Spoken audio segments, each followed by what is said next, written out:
Assalamualaikum everyone. My name is NISA Rahmawati from 1A, pronunciation practice. Today, I want to tell about biography of Marco Polo. Biography Marco Polo. Occupations: explorer and traveler. Born Venice, Italy in 1254. Died January 8, 1324, Venice, Italy. Best known for European traveler to China and the Far East. Biography: Marco Polo was a merchant and explorer who traveled throughout the Far East and China for much of his life. His stories were the basis for what much of Europe knew about ancient China for many years. He lived from 1254 to 1324. Where did he grow up?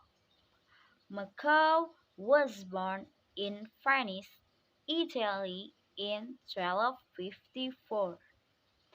Venice was a wealthy trading city and Marco's father was a merchant. The Silk Road.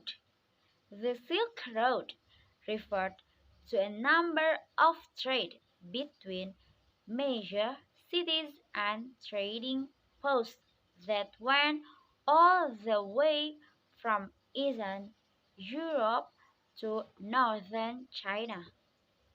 It was called the Silk Road because silk cloth was the major export from China.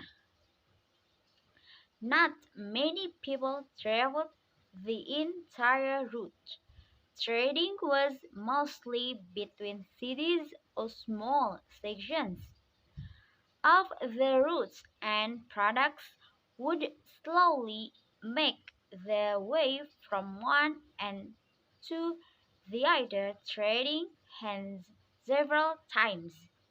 Marco Polo's father and uncle wanted to try something different. They wanted to travel all the way to China and bring the goods directly back to Venice. They thought they could make their fortunes this way.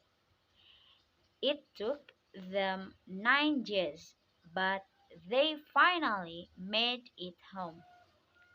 When did he travel to China? Macau first left to China when he was 17 years old. He traveled there with his father and uncle.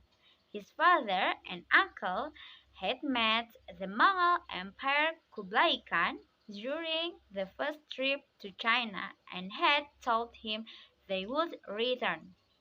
Kublai was leader overall of China at the time. Where did he travel?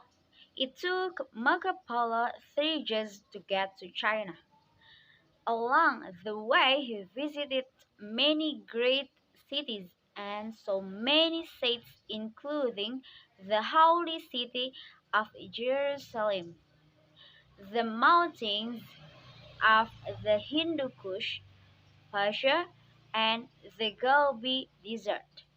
He met a lot of different types of people and had many adventures. Living in China, Macau lived in China for many years and learned to speak the language.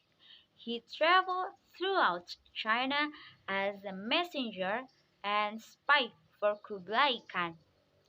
He even traveled far to the south to Myanmar and Vietnam today. During this visit, he learned about different cultures, foods, cities, and peoples.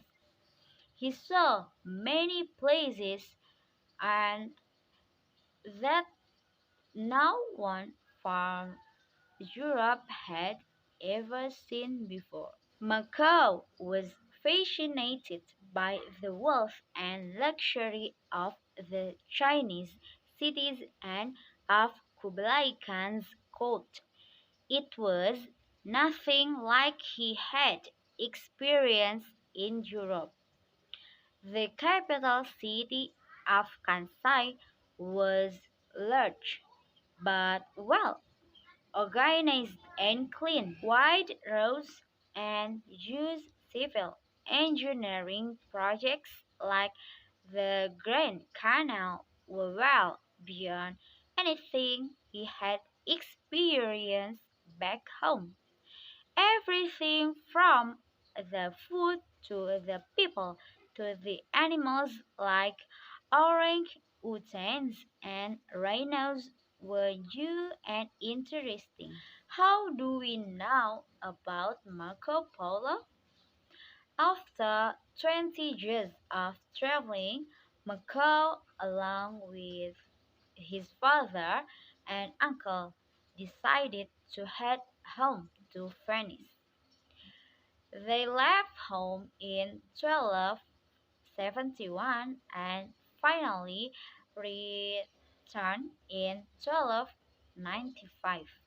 Few years after returning home, Venice fought a war with the city of Genoa.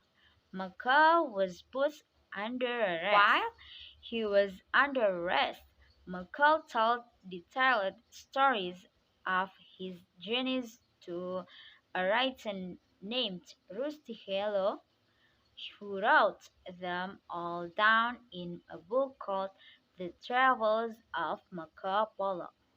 The Travels of Marco Polo became a very popular book. It was translated into multiple languages and read throughout Europe. After the fall of Kublai Khan, the Ming dynasty took over China. They were very of foreigners and little information about China was available. This made Marco's book even more popular. Fun fact: the travels of Marco Polo was also called Il Million or the Million.